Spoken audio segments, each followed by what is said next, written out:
falar sobre os trabalhos dela, né? Tem mais uma pessoa, até vou falar agora já bem rapidinho, tem mais uma pessoa que vai falar com a gente, a Luciane. Não sei se a Paula conheceu, acho que não. Acho que a Luciane era da turma anterior, já nem sei mais de que ano. A Lu, ela hoje trabalha com crianças e o trabalho dela de conclusão vai ser sobre yoga para crianças. Ela é também psicanalista e ela trabalha já há muitos anos com crianças. Ela é psicanalista só de crianças, ela é psicóloga e psicanalista.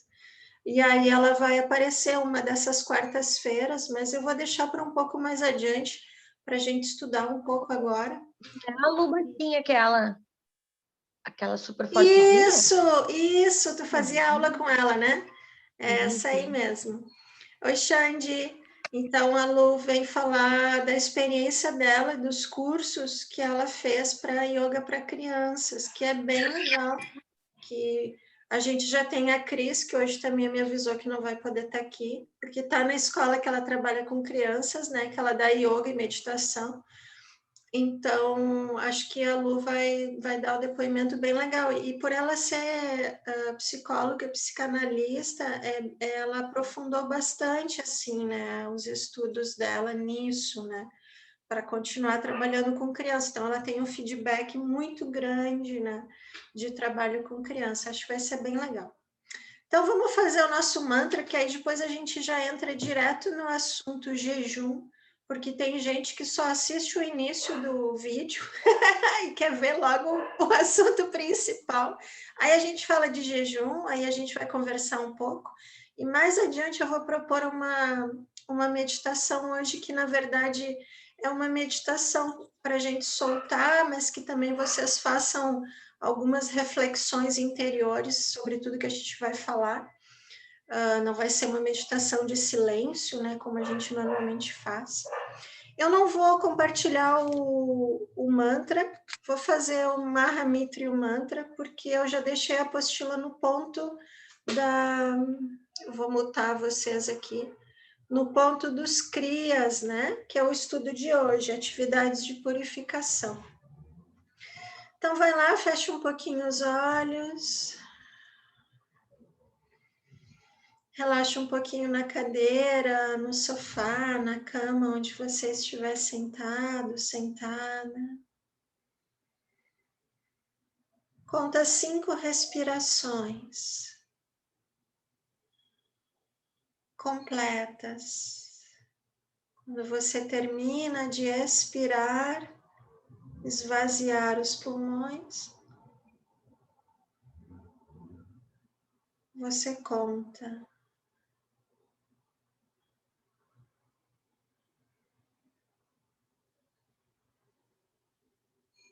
A cada expiração, solta um pouquinho mais o corpo.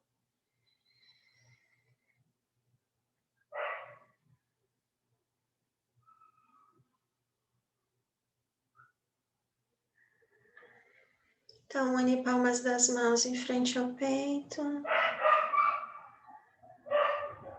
Traz a tua motivação, como a gente sempre faz para qualquer prática de yoga. O que tu aspiras, o que tu desejas alcançar com as tuas práticas de yoga.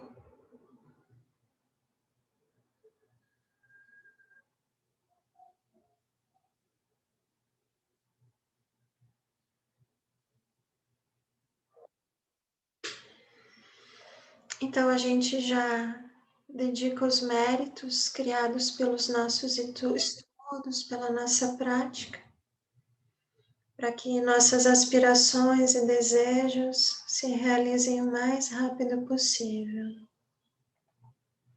Inspira. Om Trayambakaya Jamahe Sugandhim Pushtivardhanam Urvarukamiva Bandhana Mitrio Mukshiyamamitat Om Trayambakaya Jamahe Sugandhim Pushtivardhanam Urvarukamiva Bandhana Mitryo Mukshiyamamitat. Om Trayambakaya Jamahe Sugandhim Pushtivardhana Urvarukamiva Bandhana Mitryo Mukshiyamamitat. Inspira.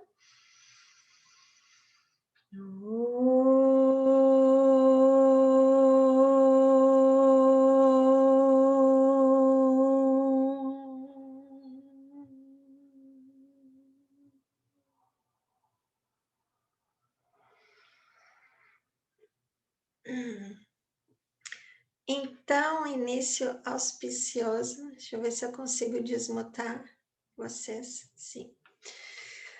Vamos falar já de jejum, que vai ter muita gente que vai assistir esse vídeo só para saber o que o yoga acha sobre jejum. Oi, Pati. Oi, Dani. Olá, boa noite. Saudades de vocês. Me digam, contem as suas experiências. Quem é que faz? Hoje está super na moda, né? Jejum intermitente. Por várias linhas, tanto de médicos como de esportistas. Quem é que já pratica? Qual é a sua experiência? O que acha ou não acha? Nunca fez? Vou adiantar já que o yoga tem muitas práticas de jejum. Muitas. E aí a gente vai falar sobre isso hoje. Hoje eu meio uma aula assim, em autocuidado com o yoga e suas dicas, né? Ou seus ensinamentos. Então, quem é que quer falar um pouco sobre jejum? Quem é que tem experiência em jejum? O Xande, fala, Xande. Tu tem, né? Eu sei que tu tem experiência em jejum. Comenta aí com a gente. Tem que abrir teu fone. Xande, teu fone. Isso.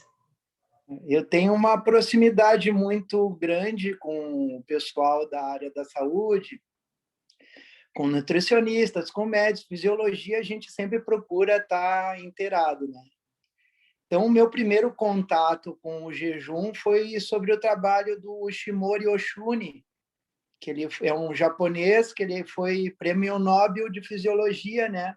Em cima do trabalho que ele desenvolveu sobre o jejum, como, vamos falar assim, como uma metodologia de desintoxicar o corpo, né? O jejum, o estudo que ele fez, os protocolos que ele usou no estudo dele, o que ele achou, né, no estudo dele foi o que ele chama de autofagia, né? Que é as próprias células do nosso corpo se alimentando dos restos de célula morta que tinha. Então, resumindo, é basicamente isso. Eu achei muito interessante, porque a partir daí começou, desde 2016, começou um grande boom, né? E várias autoridades e médicos falando sobre jejum no que diz respeito aos benefícios fisiológicos, né? Então, existem inúmeros benefícios, né? No que diz respeito a parte de desintoxicação do corpo, faz bem para o intestino, né, para a flora intestinal, né? Isso também é comprovado por um neurologista que é o Dr. Pedro Neuros, quem quiser, depois eu deixo o link dele, que é um neurologista bem bacana, ele fez o pós-doutorado dele em Harvard, ele é aqui de Porto Alegre, ele é chefe do departamento de neurologia da URGS, ele é professor da URGS, e ele fala sobre a saúde. Eu estou com o livro dele aqui, até para mostrar para vocês, que é a Medicina do Amanhã, né? Que é uma medicina preventiva, né?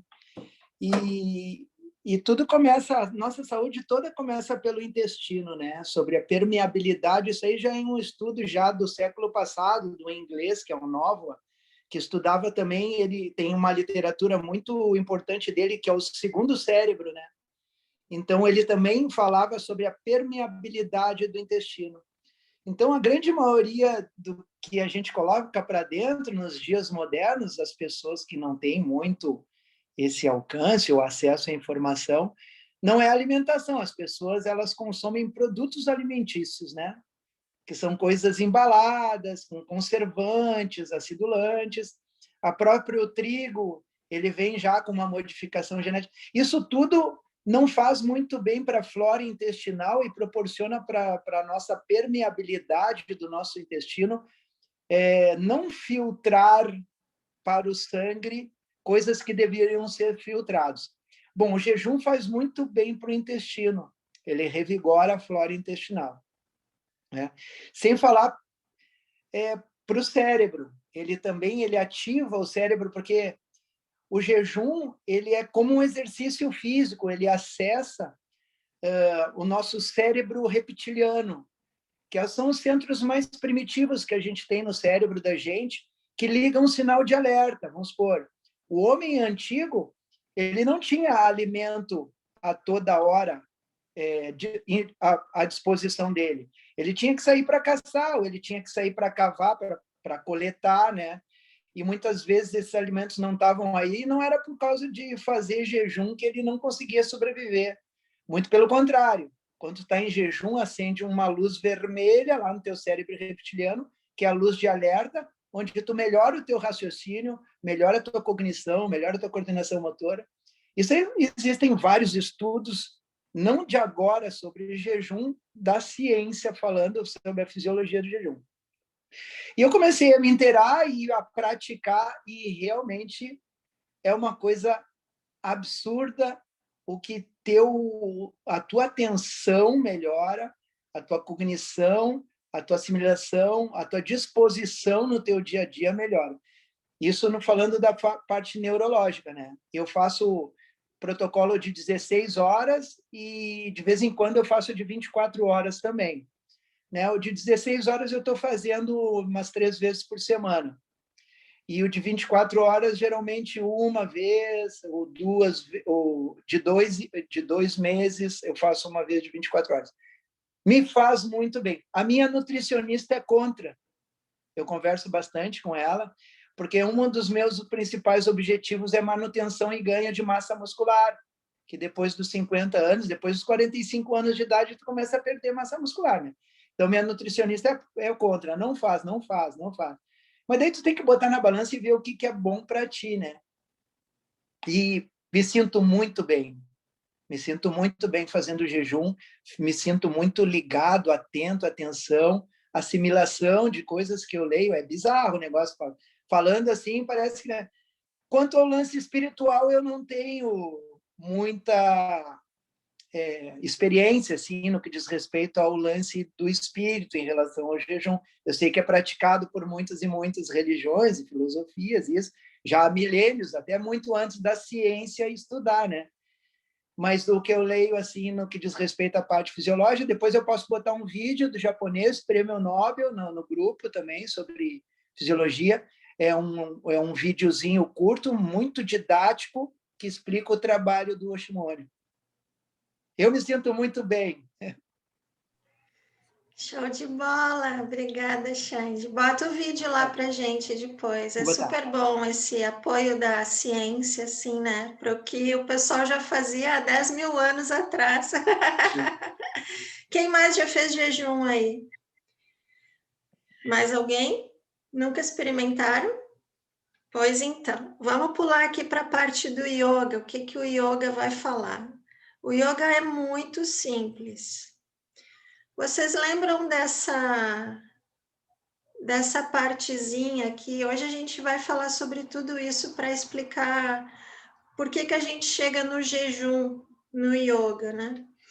Vocês lembram dessa parte dos gunas que a gente viu, que eu não me lembro em qual aula, mas a gente viu, e eu não consegui achar o PowerPoint no meu computador, porque eu perdi vários documentos e não achei no nosso Google Drive também. Mas, enfim, eu me lembro de ter feito ele. A gente tem, o que são gunas? Vamos começar do início, né? Para quem não lembra. Por que a gente está aqui? Porque é uma das maneiras do yoga falar de como a energia se movimenta, como a energia se manifesta no universo. E para o yoga é muito simples. Às vezes o yoga parece complicado, né? Mas, na verdade, o yoga é muito simples, porque lembra que há 10 mil anos antes de Cristo, mais ou menos nessa época foi quando surgiu, né, os primeiros ensinamentos, que a gente sabe, né? A gente sabe historicamente, talvez muito antes já existia. Era uma filosofia, uma ciência empírica, então eles não tinham nenhum desses embasamentos aí que o Xande falou. Então eles simplesmente observavam a natureza e eles chegaram à seguinte conclusão: a energia, a natureza, o nosso corpo, que é parte da natureza, se manifesta de 3 maneiras apenas. Tamas, que é parado; sattva, que é equilibrado; e rajas, que é movimento. Então, a gente sempre vai ter o parado, o equilíbrio, que não é nem tão parado e nem tão movimentado, e o movimento, rajas.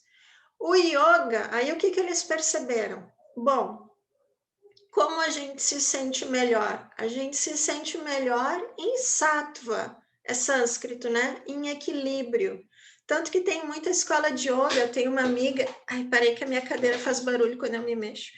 Eu tenho uma amiga muito querida que tem uma escola de yoga, Sattva Yoga, ali no Moinhos de Vento, perto da Tokstok. E ela é uma querida. E por que Sattva? Porque Sattva é equilíbrio. O yoga, ele vai sempre, nas práticas dele, tentar te levar para o equilíbrio, para depois você conseguir transcender o equilíbrio. Porque o yoga quer que você entenda como tudo funciona, se equilibre. Não tem como você, todo mundo sabe disso, sentar para meditar, para fazer pranayama, ou mesmo prática de asanas, se a gente está muito pesado. Ontem, agora está chegando o inverno aqui no sul, né, principalmente. Ontem comemos uma enorme de uma feijoada com mocotó. No outro dia, tu não vai ter corpo para fazer a asana, e meditar também não, tu vai querer dormir. Ou tu passou o dia todo tomando cafezinho, que é uma delícia, nada contra a feijoada, e o mocotó também, para quem gosta, maravilhoso. Mas tu passou o dia tomando cafezinho ou Red Bull, e aí quer sentar para meditar. Muito difícil. Então, o yoga, ele vai te pedir sattva, equilíbrio. E aí, raciocínio básico. Quantas horas tem o nosso dia dual? 24, né? Pelo menos até antes da pandemia tinha 24. Agora eu não sei, tá tudo diferente, tá tudo bizarro. A gente tem 24 horas no dia. Lembra? Equilíbrio. Dentro dessas 24 horas, quantas horas para a gente ter equilíbrio vocês acham que a gente deveria comer por dia?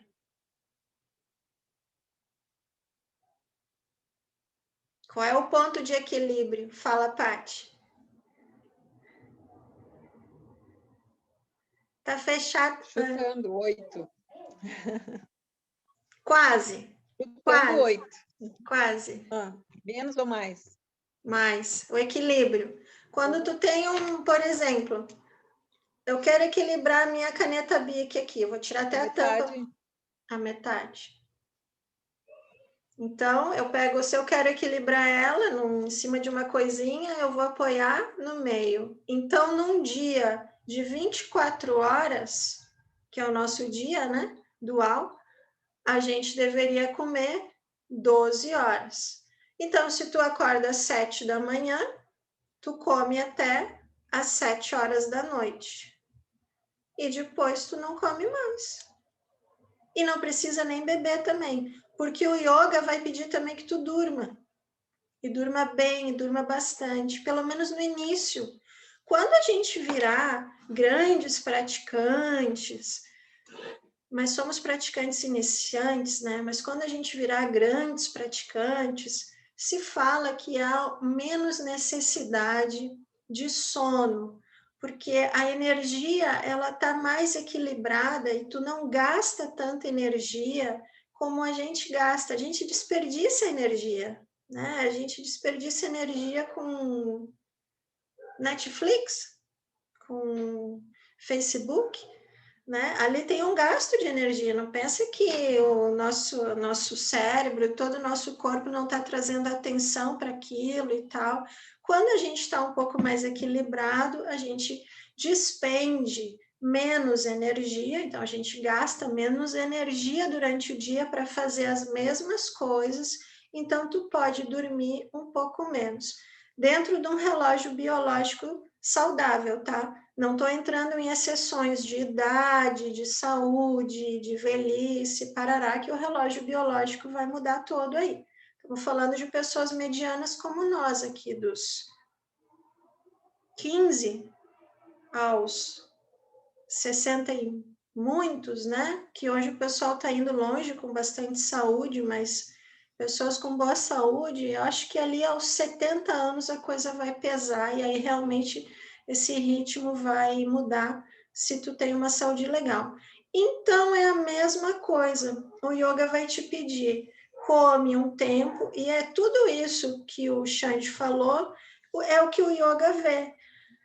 O intestino, ele faz a limpeza do corpo, ele come as células que poderiam virar tumor. Então, você imagina assim, são 8h30 da noite agora. Aí, depois da aula, que vai terminar 9h30, eu vou jantar. Eu não vou jantar, né? Às vezes eu até janto, se é um dia de festa, assim, se eu sei que eu vou dormir meia-noite. Mas eu vou jantar 9h30, 10 horas. Para onde vai ir a energia? No caso do yoga, estamos falando de energia. Para onde vai ir a energia do meu corpo às 10 horas da noite? Com uma lasanha na barriga. Vai para o estômago, né?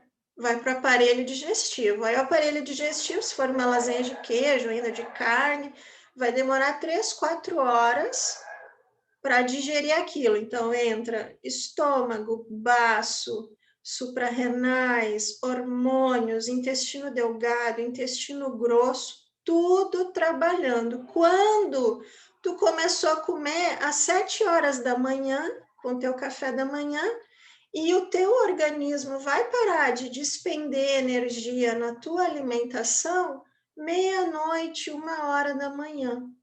Então, ele vai ter, você deixou para ele descansar, para o teu organismo descansar, porque quando você entra, depois a gente vai estudar Yoga Nidra, né?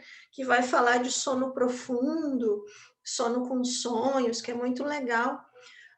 Quando você entra em sono profundo, que libera vários hormônios e que o teu corpo realmente descansa, a gente não deveria levantar nem para tomar água, nem para fazer xixi. Um bom sono, uma pessoa saudável, tá? 100%, você tá bem. Você dorme direto, você não levanta para urinar, você não levanta para nada, mas há as exceções, claro, por favor, né? Tô falando aqui do ideal, tá? Do ideal.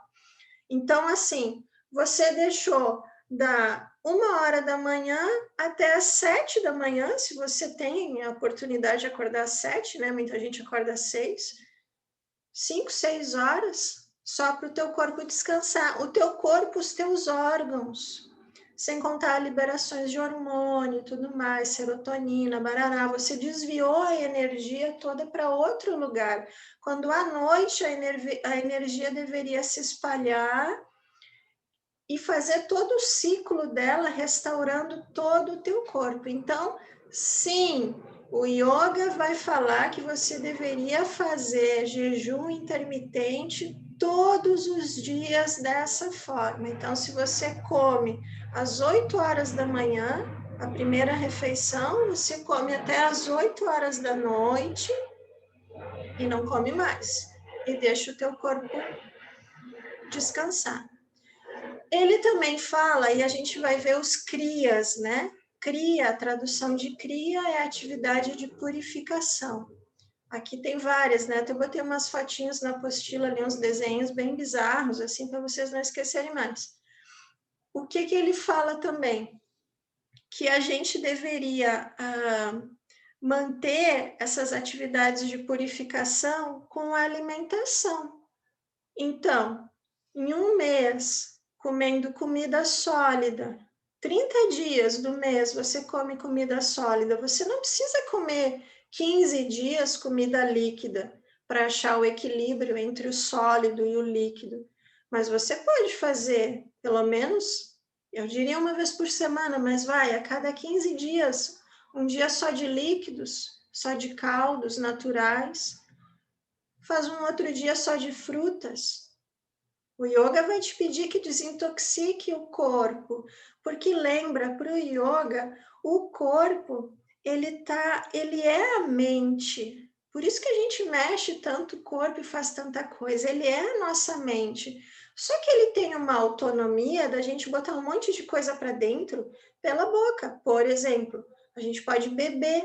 Aí você diz assim, mas eu bebo, mas eu não me embebedo. Ok, mas o teu estado de consciência, o que você mexer no corpo, vai alterar a tua mente. Então, uma comida pesada vai te dar sono, uma comida muitos rádias, né? Um café, um chocolate, um Red Bull, muita pimenta. A Índia, o pessoal come pimenta pra caramba, né? Mas a gente sabe que pimenta, cebola, alho são extremamente excitantes, são bons, são maravilhosos para o sistema imunológico, mas em excesso eles são excitantes. Então, assim, ele vai te pedir sempre que ache o meio do caminho, o sattva, e faça jejuns, purifique o corpo. Não adianta a gente ficar querendo fazer grandes práticas e a cada 5, 6 dias, para não dizer quando chega o final de semana, enche a cara, bebe, fuma, isso, aquilo, não sei o quê, papapá, papapá, papapá, e segunda-feira acha que vai voltar a ter a mesma prática que tinha antes. Talvez você volte ali por quinta-feira, a tua prática tá boa, e aí na sexta-feira de noite você já enche a cara de goró. Não tô querendo dizer que a gente não vai beber, não vai isso, não vai aquilo, não é isso. Mas vocês têm a percepção clara que o yoga sempre vai te pedir o total equilíbrio, sempre, ele sempre vai querer que você esteja em equilíbrio, porque foi exatamente o que o Xande falou. Para onde vai a tua energia? Se no outro dia tu bebeu, adoro também, adoro beber também, tem bebidas que são, né, um manjar. Você bebeu um néctar, aí no outro dia, como é que vai estar a tua mente? É claro que tu vai estar com uma certa névoa, um certo torpor. É lógico. Então, a tua prática do outro dia não vai ser tão boa assim, né? Meio que tu vai fazer uma yoga terapia. Tu vai fazer um negócio para liberar toda aquela cachaça que você bebeu, todo o churrasco, nada contra, mas entendeu? Então, o yoga sempre vai te pedir isso. Equilíbrio. Se tu realmente quer trazer mais saúde, mais lucidez, a mente mais clara, mais calma, porque pensa assim, por que muitas linhas, vocês vão ver o pessoal, por exemplo, do Shivananda, no Shivananda, eles pedem que quem realmente pratica Shivananda faça voto de virar vegetariano, não beber e não fumar, nada de bebida alcoólica, ok? Porque o que vai acontecer? A gente está fazendo todo esse treinamento para ter uma mente mais calma, para ter uma vida mais feliz, né? Mesmo que a iluminação seja alguma coisa muito distante, a gente poderia fazer a seguinte analogia: o Sol, o nosso Sol aqui no nosso universo, é a iluminação, tá? O Sol lá no espaço. Os raios do Sol que chegam aqui na gente não são exatamente o Sol, tá? Porque o Sol continua ali no espaço, mas os raios que ele emanam, que a gente poderia dizer de felicidade, méritos, alegria genuína, esse solzinho que hoje deu aqui em Porto Alegre, maravilhoso.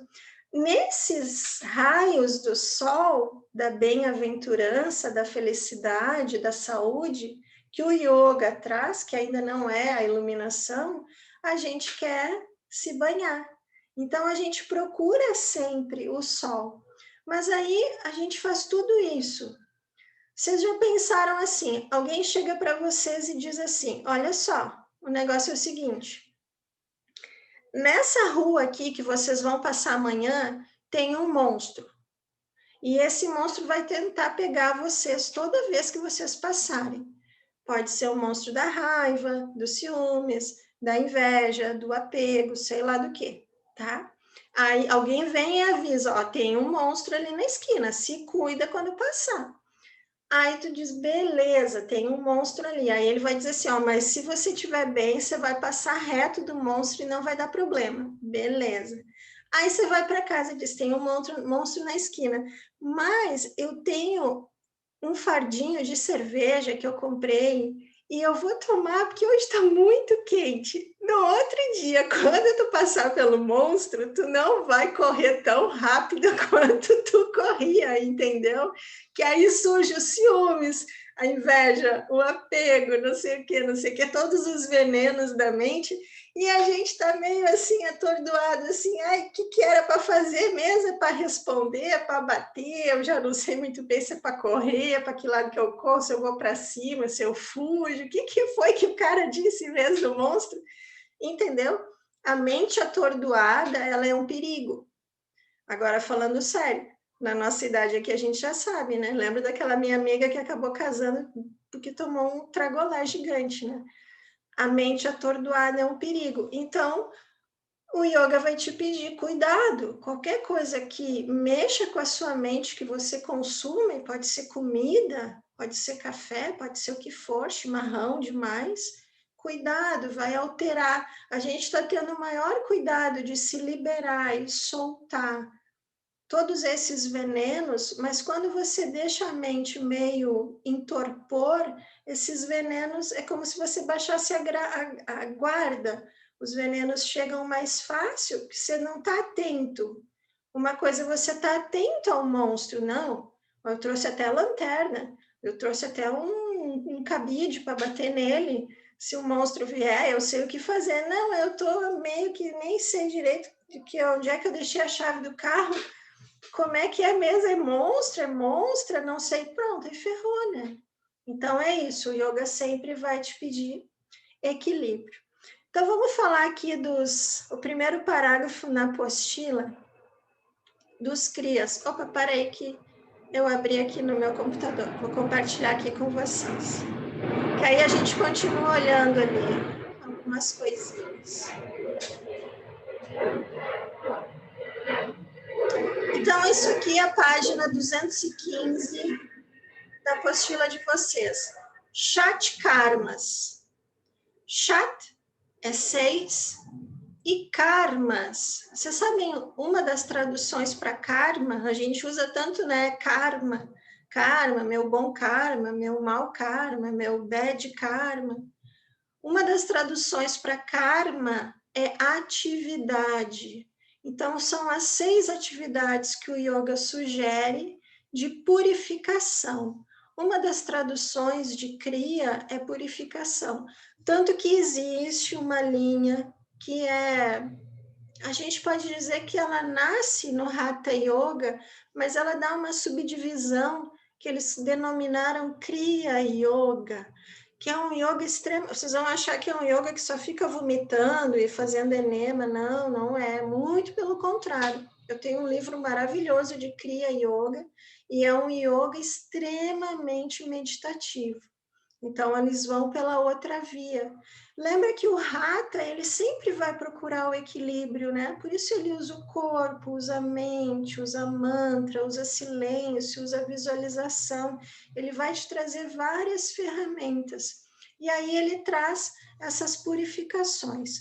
Para quem comprou o GIP, agora vem algumas dicas aqui, porque aquele livro GIP vai falar do Ayurveda. O Ayurveda, como todo mundo sabe, é a medicina indiana e que nasce junto com o yoga. A gente nem precisa dizer medicina indiana, a gente diria medicina oriental, porque ela se divide na maneira de tratamentos, mas vocês vão ver que a visão base dela são os elementos, água, fogo, terra, ar, espaço. Então, aquilo que a gente vem há um tempão falando aqui, na verdade, é a base para as medicinas orientais, é muito legal. Então, às vezes o pessoal fica assim, eu vou ter que estudar Ayurveda para entender o GIP, que o GIP é aquele livro bem bacana, né? Principalmente para quem está começando. E agora eu tenho que descobrir o meu dosha, a gente vai falar disso também agora, e não sei o que, o meu dosha deu isso e deu aquilo. Não há necessidade, vamos elucidar o que é dosha, aqui nessa visão da medicina e dos kriyas do Hatha Yoga, e vocês vão ver que é bem simplinho, é bem fácil, e se baseia nos elementos. Então, aqui, ó, os asanas são os mais populares, os pranayamas, mas há uma outra série de práticas iógicas que é bem pouco conhecida, até mesmo pelos praticantes dedicados, tá? Normalmente tu vai perguntar para todo mundo que faz yoga se ele conhece os kriyas, talvez ele conheça Trataka, Kapalabhati, Nauli, são os mais conhecidos. Net também, mas Bhasti, que a gente vai ver aqui agora, nunca ouviu falar. Este é o nome Shatkarmas dado aos 6 kriyas, exercícios de limpeza eterna elaborados pelos antigos mestres e descritos nas escrituras tradicionais do yoga, como Hatha Yoga Pradipika. Essa é uma Upanishad Pradipika muito conhecida para o yoga, tá? E Genrada Samhita também é outra que vocês vão ouvir falar bastante por aí. O objetivo dos 6 kriyas é eliminar as toxinas e purificar o organismo do praticante, preparando para os asanas e pranayamas. Nesse processo, que vai além do fisiológico, equilibram-se também os 3 doshas e as emoções. Aí vocês vão dizer assim para mim, mas Carla, doshas, qual é a tradução de doshas? É corpos. Aí vocês vão dizer, para aí, mas essa aula eu já fiz. Aqui, vou compartilhar com vocês, ele não está falando desses doshas aqui, ó, que a gente estudou, que é o corpo de alimento, o corpo de energia, lembra? O corpo mental, o corpo kármico. Jnana, na verdade, a tradução é sabedoria. Então, são os sanskaras, tá? Esse é o corpo que vai nos acompanhar até a iluminação. Ele é o último a se desfazer. E o corpo de bem-aventurança, também conhecido em muitas tradições como o corpo de arco-íris. Muitos mestres, quando são queimados, quando fazem a cremação deles, em cima da pira lá que eles queimam o pessoal, fica um arco-íris, sem chuva, sem sol, surge um arco-íris espontaneamente. Então, vamos voltar aqui, ó, para quem tem o GIP agora, super dica. E para quem não tem o GIP também, quando o pessoal falar do Ayurveda, como o Ayurveda está muito junto com o Yoga, o pessoal às vezes pergunta.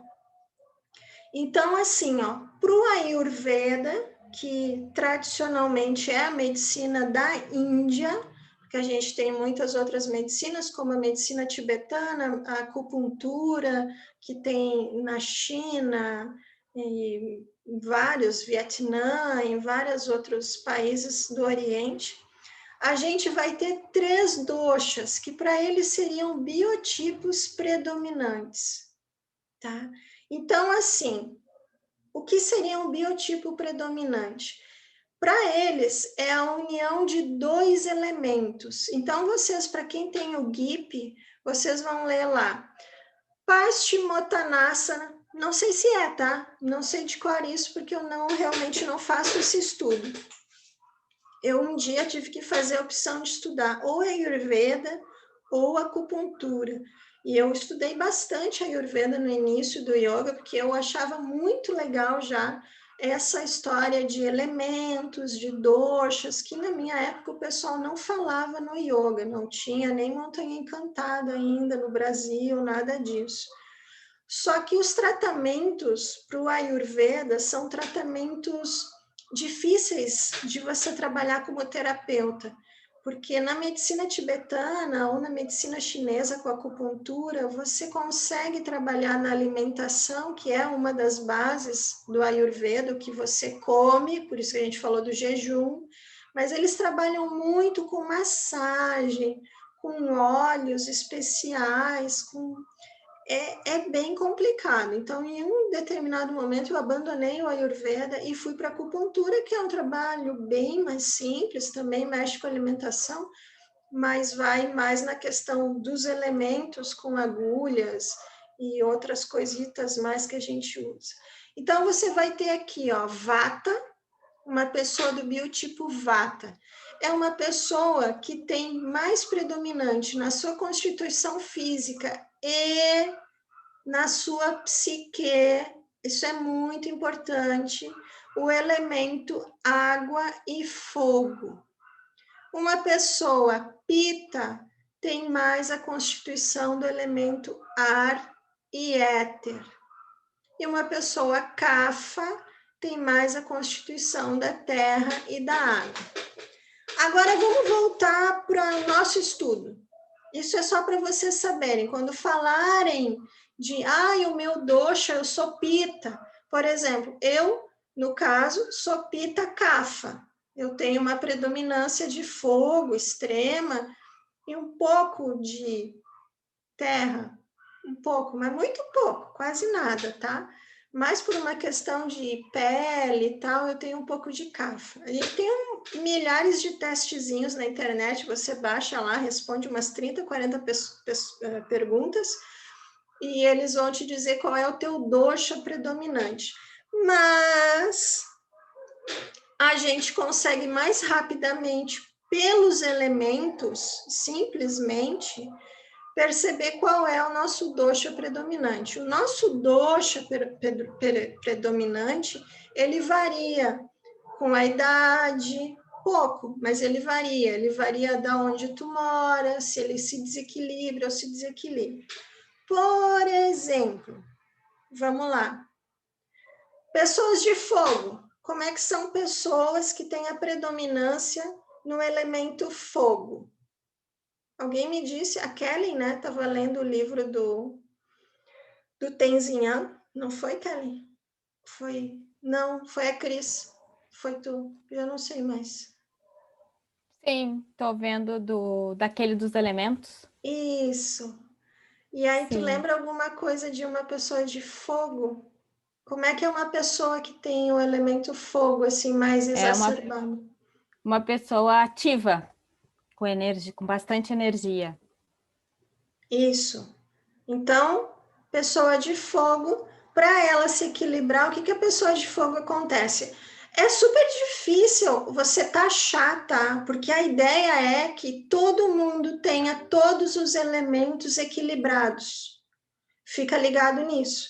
Só que se você sabe que tem um elemento em você, por exemplo, o fogo, que fica mais exacerbado, normalmente, tipo, você é muito agitado mentalmente, fisicamente, tem vontade de correr na pracinha, fazer esporte, fazer isso, fazer aquilo, a cabeça está sempre a mil, você tem um fogo exacerbado. E aí você traz para o seu dia a dia. O que agita mais uma pessoa? O que você diria para uma pessoa de fogo não consumir na alimentação, por exemplo? Essa é fácil. Pimenta. Não é nem abril.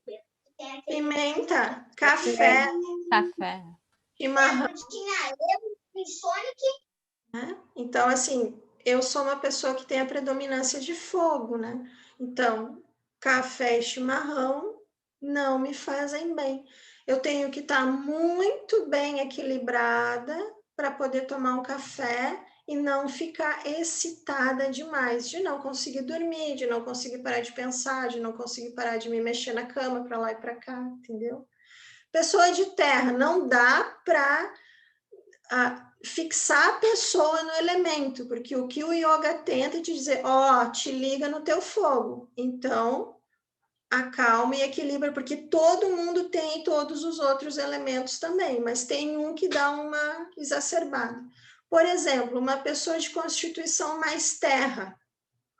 Esses são os mais fáceis de identificar, a gente identifica mais visualmente, pelo biotipo, assim. Se você começar a treinar, uma pessoa mais terra, o que a terra te traz, assim? Quando a gente traz a terra, por exemplo, a terra é a estabilidade, né? Estabilidade, quando exagera na estabilidade, o que dá? Rigidez. Fica parado, não se mexe. Então, uma pessoa mais pesada. Há uma grande tendência de pessoas mais gordinhas terem a terra desequilibrada. Você não vai ver uma pessoa, você não vê normalmente 30 pessoas, em 30 pessoas, 15 gordinhos correndo na pracinha. Você vê 25 magrinhos, que com certeza são do estilo fogo e ar, a gente já vai falar do ar, e você vê 5 gordinhos suando a camiseta para tentar se equilibrar, né? Então, assim, a terra, ela é mais pesada, há uma tendência da pessoa ficar mais pesada, muita terra, entendeu? O que seria bom para essa pessoa tomar, diferente do fogo? Café, chimarrão, ela precisa de energia, a pessoa é mais pesada. O fogo já sai correndo sozinho, não precisa tomar nada, é demais. Mas uma pessoa, me lembro que esse meu nome Kaveri, eu ganhei de um swami italiano que morava na Índia, né, do Shivananda. E ele era bem terra, assim, era bem gordinho, socadinho, assim, né? E quando ele chegou no Brasil, a primeira coisa que ele quis fazer é tomar um copão de café brasileiro, porque o nosso café dizem que é muito bom, né? Para quem mora fora. E aí ele tomou aquele... E ele continuou do meu jeitinho, né? Bem calminho, bem maravilhoso, maravilhoso. Não me lembro mais o nome dele, faz tempo isso. Mas, enfim, pessoa de água. Pessoa de água, ela é mais difícil de se identificar pelo biotipo físico, tá? Mas o biotipo clássico de uma pessoa com muita água seria uma pessoa muito magra. Sabe aquele magro, assim, magrão? Sabe homem, a gente tem os homens que são magrão. Meu irmão é assim, meu irmão é água. É magrão, assim, parece que é só os ossos, parece um cabide, né? A pessoa de água, ela pode ter um pouco, porque essa é a questão, se você olha e diz magrão, é água, nem sempre, ela pode ser um fogo que enlouqueceu de tanto correr na pracinha, tá magrona, entendeu? Então não dá para ir assim, mas aí você entra um pouco mais na psique. Uma pessoa de água sempre vai ser uma pessoa mais tímida, aí você se liga. A pessoa, ela é mais tímida. Porque o corpo fica aquele corpo intermediário, que você não consegue olhar e dizer, é isso, é aquilo. Mas ela é mais reservada, ela não é uma pessoa que fale muito, se ela está com a água desequilibrada, ela é mais tímida. Ela sempre vai ter reserva, latinha, sabonete. Eu sei porque a minha mãe é assim, sempre tem que ter 5, 6 sabonetes no banheiro, 10 rolos de papel higiênico, dinheiro na poupança, dinheiro na gavetinha. A pessoa de água precisa ter reservas, precisa ter garantias de reserva. Essa é uma pessoa de água. E o que a pessoa de água precisa? Ela precisa de fogo para equilibrar, ela precisa sair, falar com pessoas, gastar o dinheiro, usar os sabonetes, entendeu? A pessoa de água tem que se soltar, né? A pessoa de água, ela fica congelada. Vamos dizer que a água dela, que era para fluir, ela endurece, com excesso de água, ela endurece e vira um cubo de gelo, né? Uma pessoa de ar é uma pessoa muito mental. Sabe aqueles nerd? Nerd, tipo, a minha filha é ar, é nerd. Eles têm todos uns cabeção, assim, os coleguinhas da minha guria na faculdade, o dia que eu cheguei para conhecer, conheci numa foto até, foi numa foto. Agora, ainda bem que ela não vê esses vídeos, né? Eu olhei e disse, meu Deus, era assim, era um bando de ar. Claro, uma faculdade difícil de entrar, na URGS, né? Só entra nerd. Eles tudo têm as cabeças grandes, assim, eles lêem muito, estudam muito, fazem 1, 2, 3, 4 faculdades, não sei o quê. Essa é uma pessoa de ar. Também precisa de exercício físico, também vai se desequilibrar. E você vai dizer assim, mas eu sou fogo e ar. Claro, a gente tem todos os elementos, tem um que exacerba mais, mas o ideal era a gente ter todas as suas qualidades bem equilibradas. Então, eu tenho fogo, eu tenho energia, eu tenho estabilidade, eu não estou excitado demais, de novo. Aí volta para o sattva. Beleza? Está fazendo sentido? Uma pessoa de espaço é mais difícil. O Tenzin Yang, ele faz uma dissertação ali da pessoa de espaço, né? Ela se confunde um pouco, vocês podem ver até pelos doshas ali que eu compartilhei, ela se confunde um pouco com a pessoa de ar. A pessoa de espaço ela é mais aberta, porque para a gente no Hatha Yoga, o que seria o espaço? O espaço é a consciência, né? Então, ela abarca tudo, é onde a gente vai parar e descansar. Aí, aproveitando os nossos estudos, eu fiz aqui uma relação, só não escrevi, mas para quem quiser anotar. Para o yoga, tem alguns horários do dia que a energia está mais em determinado elemento. Então, seriam horários apropriados para a gente fazer determinadas coisas.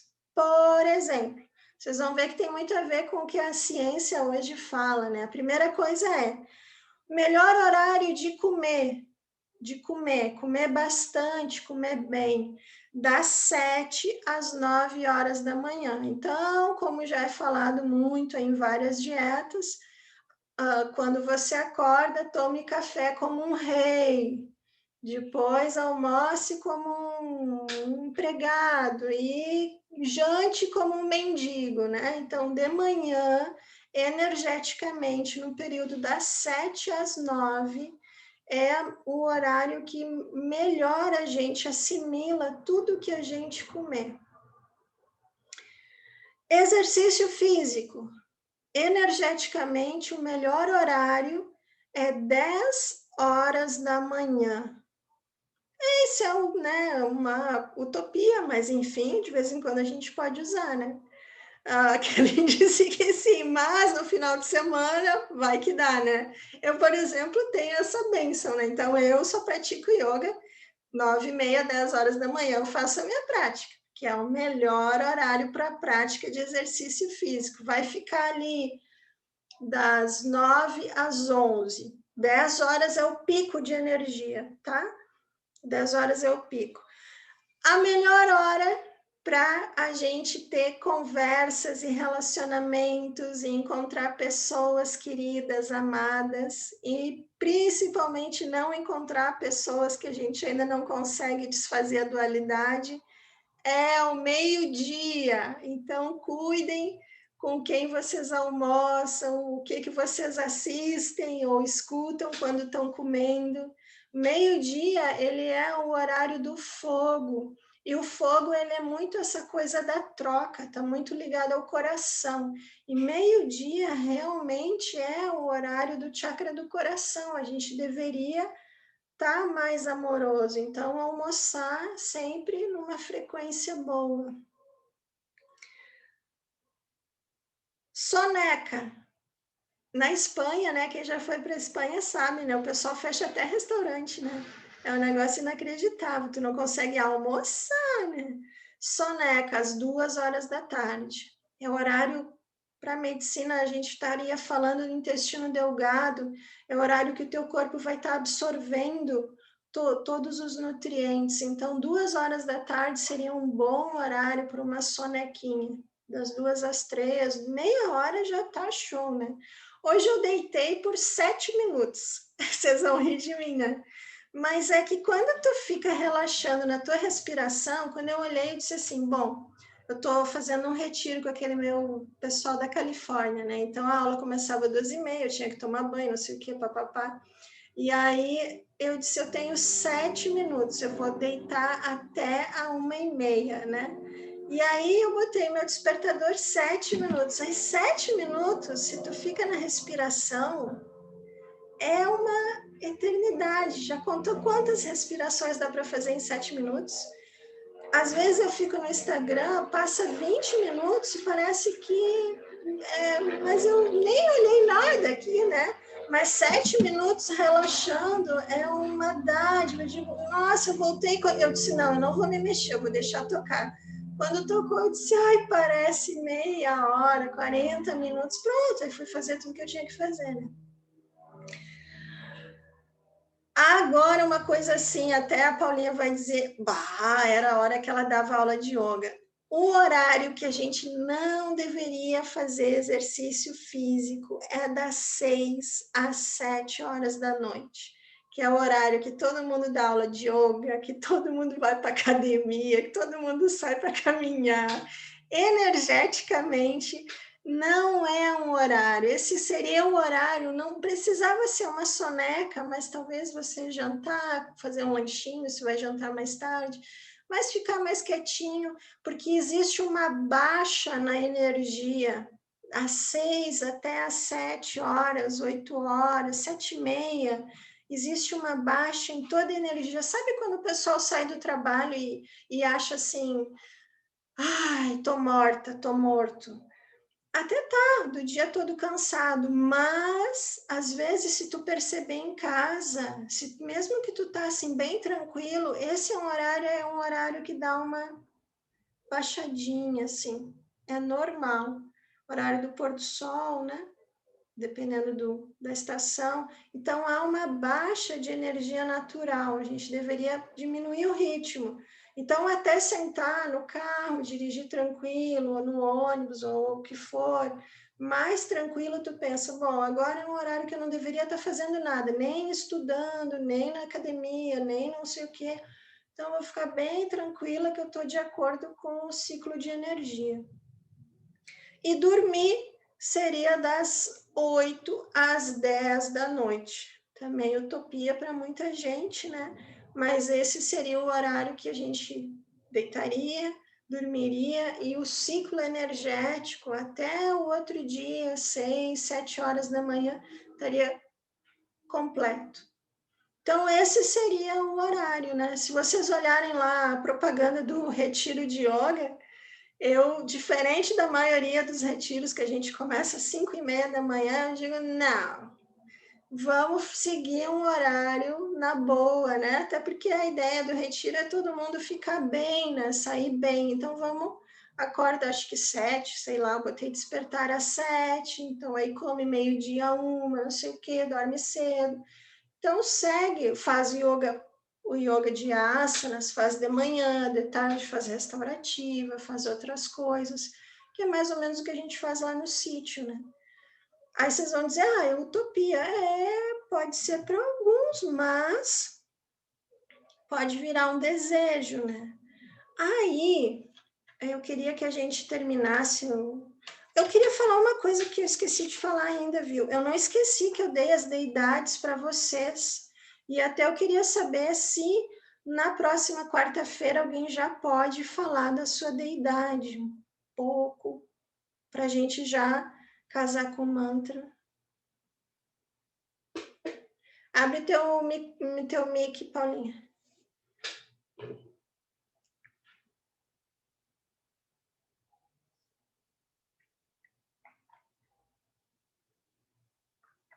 Não abriu, Paulo.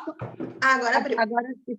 Eu comecei a fazer, mas eu não terminei, viu? Eu já fiz uma boa parte, porque eu peguei várias coisas na internet que divergem um pouco as coisas. Eu peguei o Ganesha, né? Mas eu já comecei a escrever, já comecei a fazer também, né? Ah, tu quer fazer? Era bom começar com Ganesha. Não. Eu comecei a escrever, já comecei a escrever sobre o Ganesha, mas eu não terminei ainda, até porque algumas informações Sim. vai tirando, elas não fecham muito, assim, né? Alguns falam uma coisa, outros falam outros, né? Mas basicamente. Mas isso é legal de tu trazer para gente.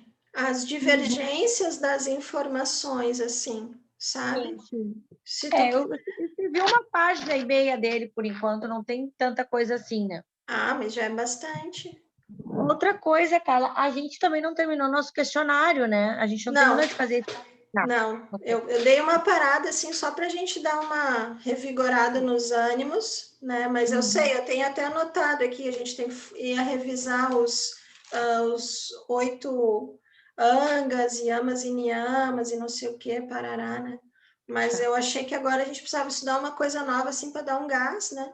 E aí depois a gente relaxa e volta. A Grazi ainda tem 2 asanas também para mostrar, e tem a Lu que quer falar de criança, mas eu acho que vamos produzir um pouco, aí depois a gente volta e revisa. Então, se outra pessoa quiser falar um pouco sobre a sua deidade, depois o pouco que eu sei, eu falo também, né? E a gente pode fazer um pouquinho do mantra. Ia ser bem legal. Aí, eu falei várias coisas aqui dos ideais, né, da vida do yoga. Lembra que o yoga é uma filosofia de vida, né? Então, assim, se você realmente quer levar a sério e conseguir colher os benefícios que ele te pede, como diz meu professor, não dá para fazer só 20 minutos de yoga por dia e achar que vai ficar muito melhor do que se é hoje, né? Não vai colher benefícios. Aí eu me lembro que ele brinca assim, até quem joga golfe treina mais do que 20 minutos por dia, né? Então tem que treinar, né? E aí ter essa consciência, mesmo que não dê para adaptar na vida, mas ter essa consciência, assim, dos horários, fazer um autoestudo, né? Ishvara Pranidhana, de qual elemento que eu sou, o que me faz mal, parará, como é que eu poderia me equilibrar, vai ajudar muito. Lembra sempre assim, a gente procura equilíbrio, mas não se pode esquecer que não se julga. Essa nossa vida, o samsara, hoje eu até mandei o texto de Avidya para vocês, porque a gente eu vou ir mandando toda semana. Essa é uma imagem, a Cris não está aqui hoje, mas ela é craque nisso aqui, porque quem estuda muito isso é o budismo, mas o budismo ele roubou da Índia, porque na verdade ele nasce na Índia. Isso aqui é um estudo, é uma pintura clássica dos estudos filosóficos da vida, que é a roda da vida, né? Então, a roda da vida, ela tem vários estudos que a gente pode fazer. A gente vai começar a fazer um estudo um pouquinho mais profundo. Um dia desses, a gente pode falar sobre esse centro aqui, que são os 6 reinos. Um dia a gente separa e faz um apanhado aqui básico, assim, da roda da vida. Mas o yoga trabalha muito, e vocês vão ver que aquilo é diretamente ligado na questão da dualidade, com a palavra avidya, que é a cegueira, que seria quando começa o que eles dizem. Eles dizem que isso aqui é o resumo da nossa vida e de muitas vidas, e a gente gira eternamente nisso, e durante o dia a gente gira nos 6 reinos, e a gente sempre começa com a cegueira. O que resumindo é a cegueira? Você vê fora e acha que é fora, e não vê que é o reflexo do seu mundo interno. Tá, então eu vou começar a mandar, são 12 elos ali, é bem filosófico, eu vou mandar um texto por semana, depois a gente faz um apanhadão e dá uma lida, assim, dá uma olhada. Esse é o tipo de ensinamento que eu me lembro, essa semana ainda eu escutei, um dos meus professores uma vez ficou 4 meses escutando o ensinamento na Índia, 4 meses, e ele disse que não entendeu nada. Mas você fica lá meio assim, só sendo permeado por tudo aquilo que está falando. Algum dia, aquilo, a ficha cai e vai. Então, assim, a gente precisa ter o primeiro contato, ou o recontato, né? Como diriam os meus professores, de novo olhar, vídeo, sei lá o quê, barará, e aí tu começa, aqui não entendi nada, tá, beleza, deixa lá no canto, algum dia olha de novo, e aquilo começa a reavivar. Aí, vou deixar de tema de casa para vocês meditarem hoje. Tem uma coisa que a gente fala muito, lembro que nos primeiros encontros que a gente teve, o Xande até perguntou sobre a questão do apego, né? O apego, que é um dos venenos da mente, assim como a raiva, não sei o quê, papapá. Aí o tema de casa, a gente não precisa fazer aqui juntos, porque, enfim, é uma meditação que vocês vão contemplar. Em vez da gente contemplar o apego, eu proporia para a gente contemplar o que vem antes um pouco do apego, que é os nossos desejos. Se vocês pensarem, a gente se move muito pelos nossos desejos. Então, eu desejo ter saúde, então eu como bem.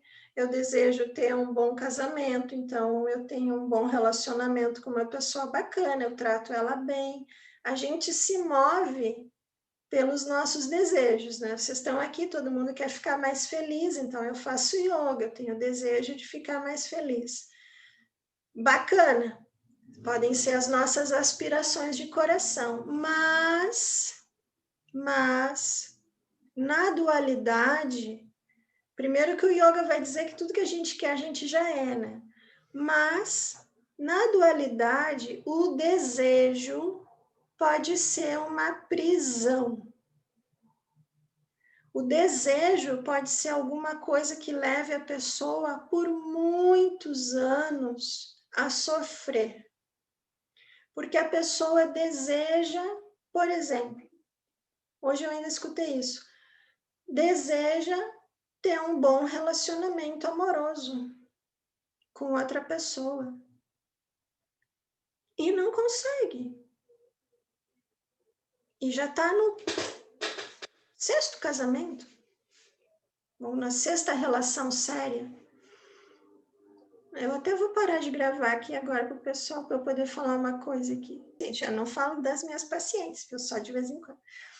Às vezes o desejo nos prende. Então a gente pode desejar e ter os nossos desejos, mas às vezes é uma grande libertação a gente olhar o que a gente deseja e ver o que é tudo que a gente tem que fazer para tentar alcançar aquele desejo, e que às vezes a gente não alcança, né? Porque não tem karma positivo para aquilo. Então, eu não tenho coragem de chegar para ela e dizer assim, amiga, talvez nessa vida não tenha mais relacionamento para ti. Relaxa e curte. Porque não, entendeu? As tuas conexões passaram, para não dizer que morreram, né? Quem sabe é hora de fazer outras coisas, né? Pensar em outras coisas. Então, o desejo antes do apego, ele é uma grande prisão, porque às vezes nos tira do nosso equilíbrio de estar feliz com o que a gente tem hoje, dentro do possível, foi o que deu, é o que a casa oferece, né? Normalmente o pessoal brinca, né?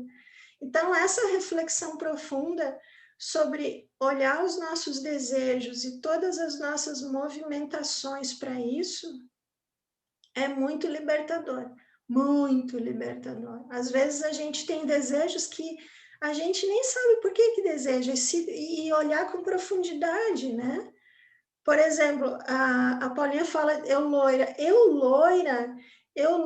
me olho loira com o desejo de me encaixar num padrão que por muitos anos eu convivi com certas pessoas. Então, na minha mente maluca, eu loira, eu era mais bem aceita, isso tudo rolando aqui por baixo do pano, não é explícito, né? Mas no fundo, lá no teu coração, tu sabe que tu quer ser loira e parará e magra, isso e aquilo, e ter um carro bacana. Eu queria, né? Para me encaixar e as pessoas gostarem de mim com as pessoas que eu andava, minha sogra, meu isso, meu aquilo, parará, né? Então, hoje eu me olho assim, eu até vejo, eu era mais bonita loira, mas eu prefiro ser morena, porque eu me sinto livre daquele padrão, daquele desejo de ser alguém, né? Que me fazia infeliz, porque as pessoas não vão gostar de mim. A gente sabe isso na prática, né? Na teoria, né? As pessoas não vão gostar de mim porque eu sou loira, sou isso, aquilo. Mas lá no fundo, algumas coisas nos mexem e fazem a gente caminhar para isso. Então, a gente olha e diz, opa, isso é mais é um desejo ou é uma prisão? É um desejo ou é uma prisão, né? Então, essa é a contemplação. Mas não se julguem, porque no samsara é tudo confuso, viu? Tudo confuso. E também se perdeu tempo com um desejo aí que não funcionou, também não. Ah, bola para frente. Tem muitas vidas ainda e essa para curtir, né? Mas é isso. Fala, Xande. Tem uma relação do desejo, da dualidade, do apego e do ego, né? Não tem? Que eu fico ouvindo tu falar que tudo isso cai muito bem, né? E eu fico atrás da psique do nosso comportamento, do mundo que a gente vive e da psique da nossa formação contemporânea que nos levou a chegar aqui. Claro, porque quem deseja é o ego, é o eu. Quando tu está sentado em meditação, ou mesmo na tua prática de yoga, de asana e pranayama, simplesmente ali, ou dançando, ou surfando, ou correndo, ou tocando música, ou costurando, bordando, sei lá, qualquer coisa que tu tá assim, fora do padrão da caixinha, estou fazendo para. Tu até vai, faz o teu yoga para ficar com saúde, mas tem um momento que tu relaxa e só curte. Eu não estou aqui por nada, eu estou aqui, eu por muitos anos, até agora vou ter que desligar aqui de novo, muito tempo, por muitas vidas, talvez ainda tenha que ralar e trabalhar muito nessa também, mas eu sei que hoje eu tenho essa janela de tempo agora de mérito que eu consigo aprofundar as minhas práticas, por isso que eu estou aqui dividindo, porque poucas pessoas podem passar amanhã hoje. Eu botei um ponto final e as minhas manhãs são dedicadas ao almoço da minha família, que eu tenho que cozinhar, e a partir das 9h30, 10 horas no máximo, até meio-dia, 1 hora, eu faço as minhas práticas, todos os dias.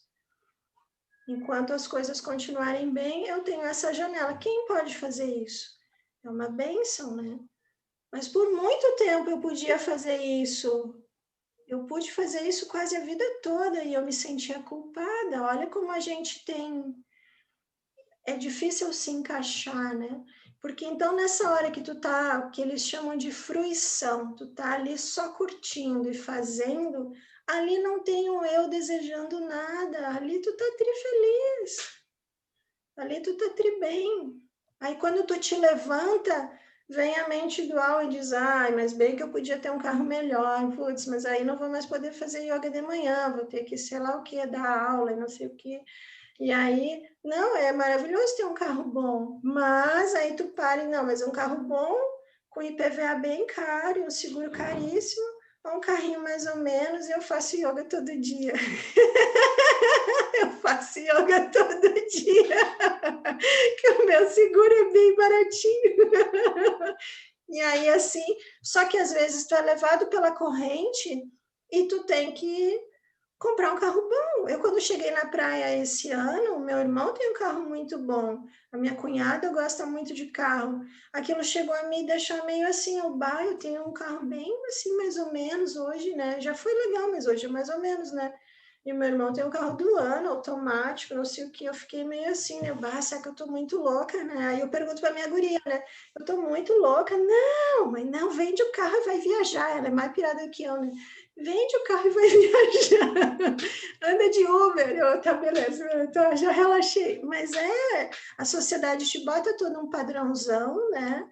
A família, minha família é bacana, mas é diferente de mim. E aí, tu, quando vê, tu tá fazendo, nem sabe por que tu tá fazendo, mas tu tá comprando carrão, né? E a Bíblia que vem junto para pagar, né? Porque às vezes é uma Bíblia, eu já paguei muita Bíblia de carro. Mas é isso, é o eu. Isso tem a ver também com o Dharma de cada um, né? com a estrada de cada um, com as diversas missões que a gente tem aqui, né?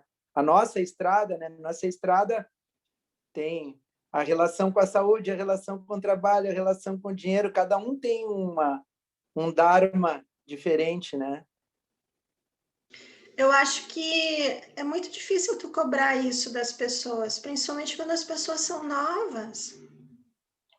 Talvez a pessoa tenha que experienciar pagar uma Bíblia de 90 parcelas de R$ 1.500, andar de carrão, e aí daqui a 5, 6 anos ela vai dizer nunca mais. Ou não, vai comprar outro, né? Mas assim, vai vender o sábado e o domingo para pagar o carro. Estou dando exemplo do carro, né? Mas às vezes a gente fica numa relação, sei lá, para ter sexo, enfim, né? Hoje tá mais fácil ter sexo, tirando a pandemia, né? Que tá difícil.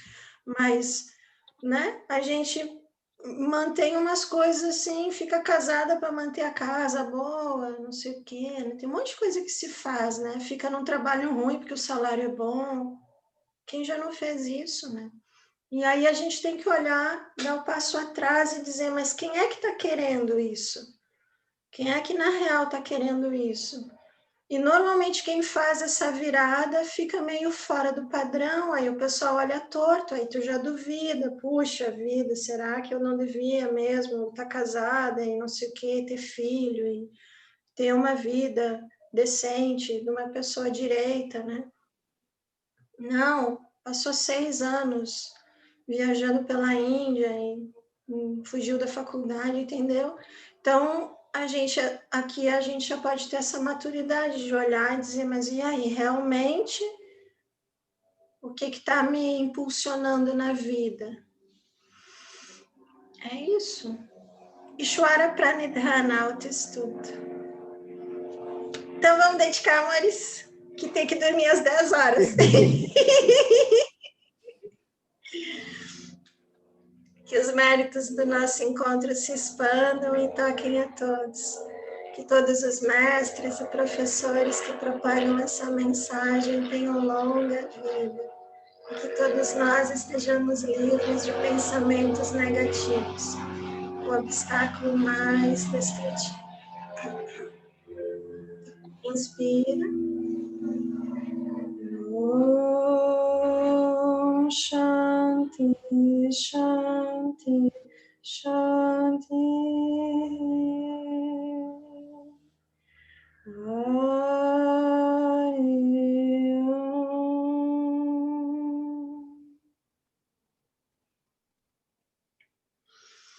Obrigada, amores. Se cuidem. Então, a gente vai se falando. E aí, eu vou botar lá no WhatsApp quem quer falar da sua deidade quarta-feira. E aí, quem quiser, levanta a mão. Tá bom? Tá bem. Beijos. Tchau, boa noite. Boa noite. Tchau, tchau. Tchau, tchau.